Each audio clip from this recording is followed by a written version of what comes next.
তোমরা যে এতদিন ঢাকা কাটাইলা, তোমাদের অনুভূতিটা কি আমাদেরকে একটু প্রকাশ করো। আসলে মূল কথাটা হচ্ছে গিয়া যে কপালে ছিল, ভাগ্যে ছিল না। ভাগ্যে যদি থাকতো তাহলে ঠিকই হইতো। কিন্তু ভাগ্যকে তোমরা দোষ দিচ্ছ কেন?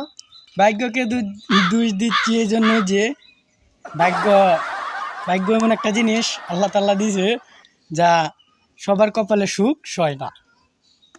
আমি তো আল্লাহ যাকে সুখ দেয় হুম, তার কপালে সুখ সয়। না, ঠিক আছে, তারপরেও তোমরা এত দিন কাটাইছো, ওইখানে কি রকম অনুভব করছো বা কি রকম লাগছে ওইটা যদি বলতা। এই যে বর্তমান আমার ফেসটা দেখলে বুঝতে পারবা, কারণ মশার কামড়ায়া মনে করে যে একটা জ্বালা বালা বানায় মানে কি কমু। না, এতগুলো দাগ কেমনে বানাইছো? পুরোটাই কি মশা খাবো? হ্যাঁ, পুরোটাই মশার কামড়।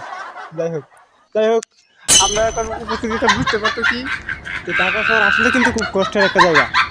আচ্ছা, বাকিটা আমরা আরেকজন আছে, ওনার কাছ থেকে বুঝতে পারতেছি। দেখা উনি একটু ভিতরে আছে, উনি আসুক, তারপর ওনার ইন্টারভিউটা নিতেছি যে ওনার অনুভূতিটা কি।